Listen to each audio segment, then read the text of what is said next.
L'Église catholique fait mémoire de sainte Monique. Monique vient du grec mono, qui signifie seul. Monique est née à Tagaste, aujourd'hui Soukhara en Algérie, de famille berbère, en l'année 332. Elle dut épouser un homme violent et débauché, par sa foi chrétienne et sa patience, elle parvint à le convertir au Christ. Ils eurent 3 enfants. L'aîné Augustin était un surdoué mais il sera surtout l'enfant des larmes de sa mère. Elle fut désolée, pendant de longues années, par son inconduite et son instabilité.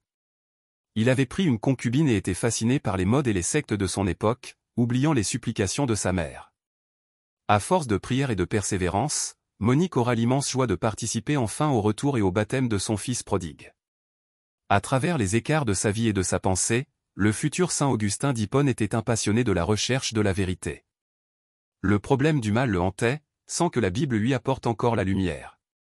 Brillant rhéteur, séduit par la doctrine du manichéisme, il enseignait depuis 9 ans à Carthage. Il quitta l'Afrique du Nord pour s'établir à Milan. Sa mère Monique le rejoignit.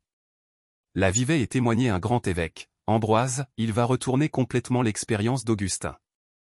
Le jour de Pâques 387, Augustin, au terme d'un long cheminement de plus de 12 ans, est baptisé dans le Christ par Ambroise. Sa mère Monique l'accompagne ensuite dans son retour en Afrique. C'est au port d'Ostie, près de Rome, qu'elle achève son itinéraire terrestre. Dans l'échange des cœurs, rapporté par les confessions, la mère et le fils sont parvenus à une telle union d'amour en Dieu où la vie se confond avec la sagesse incréée, que la mort ne pourra jamais les séparer. Monique sera inhumée à Ostie.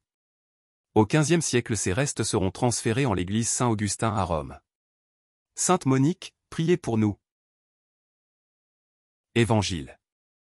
Voilà ce qu'il fallait pratiquer sans négliger le reste. Alléluia. Alléluia. Elle est vivante, efficace, la parole de Dieu. Elle juge des intentions et des pensées du cœur. Alléluia. Évangile de Jésus-Christ selon saint Matthieu. En ce temps-là, Jésus disait: Malheureux êtes-vous, scribes et pharisiens hypocrites, parce que vous payez la dîme sur la menthe, le fenouil et le cumin. Mais vous avez négligé ce qui est le plus important dans la loi: la justice, la miséricorde et la fidélité. Voilà ce qu'il fallait pratiquer, sans négliger le reste. Guides aveugles. Vous filtrez le moucheron. Et vous avalez le chameau. Malheureux êtes-vous, scribes et pharisiens hypocrites, parce que vous purifiez l'extérieur de la coupe et de l'assiette. Mais l'intérieur est rempli de cupidité et d'intempérance. Pharisiens aveugles, purifie d'abord l'intérieur de la coupe, afin que l'extérieur aussi devienne pur. Acclamons la parole de Dieu. Louange à toi Seigneur Jésus.